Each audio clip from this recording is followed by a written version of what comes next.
being in Africa, we actually stand to benefit the most from electric mobility, from renewable energy, and, ultimately all the technology. Taryn, in terms of planning a road trip, how does that change when driving an electric vehicle for you? I use the built-in navigation, and when setting my destination, it shows all the charging points along the way. Generally, when I travel, if I want to get somewhere quickly, I'll fly. But, if I am going to take a road trip and there are charging points along the way, I like to find the interesting locations where they are. I like to make more of a journey out of it.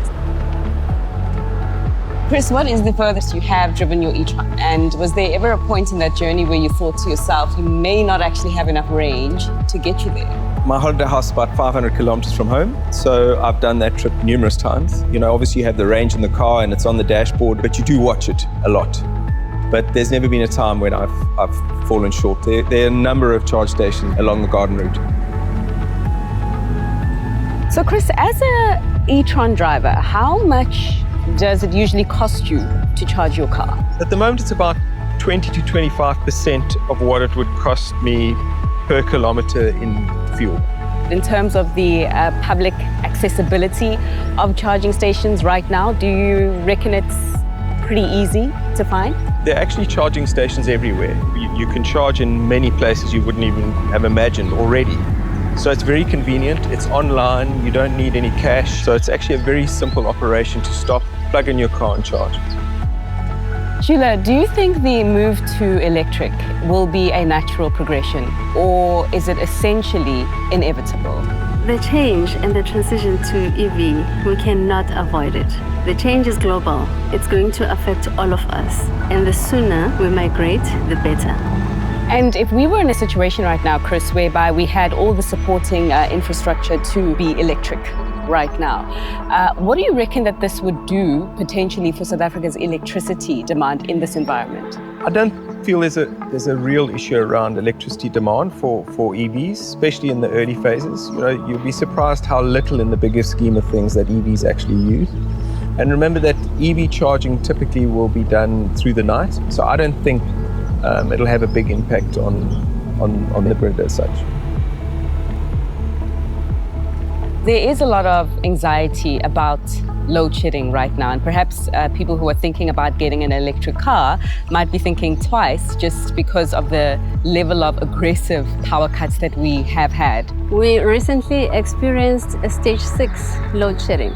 Most of us, it was the first time. But what that has taught us is that you will still have 6 hours of power when you come back from work.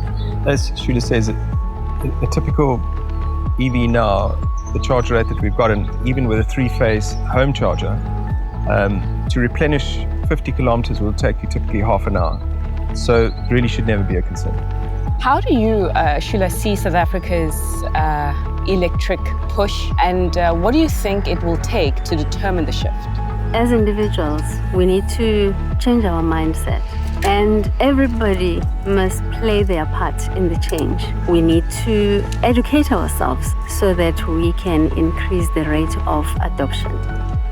You had mentioned that you charge your RS e-tron GT on solar, and I'm wondering if you think that this should be the long-term position for all of us, or could this potentially have negative ramifications for the country?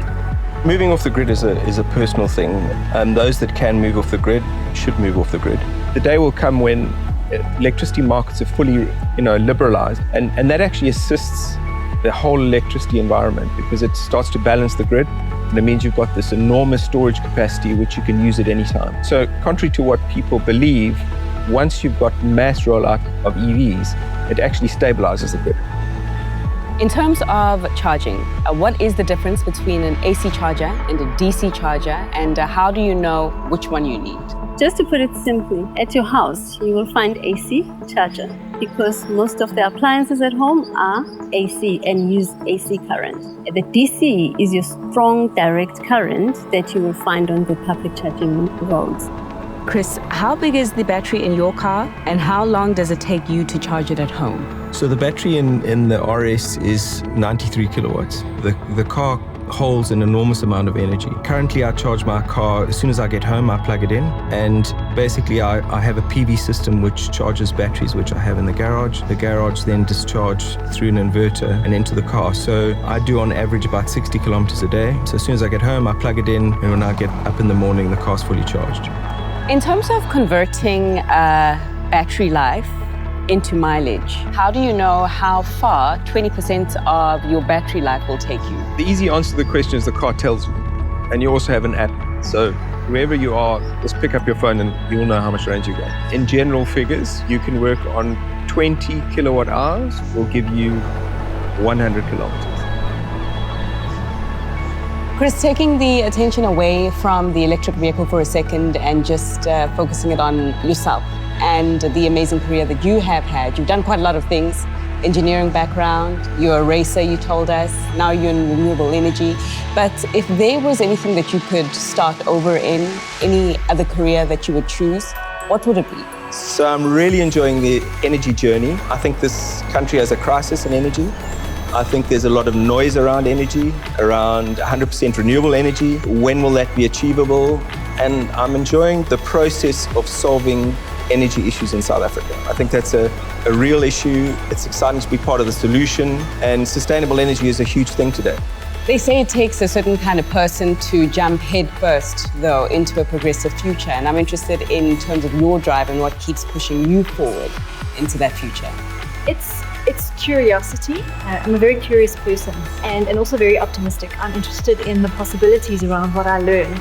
So I seek to understand something, I seek to try something. I don't like it when I don't know how to do something. It's that propels me forward. Learning more, seeing what's possible. And I think that attitude is what creates my future, and for each person can create their future. So when we talk about future as an attitude, that's what it means to me.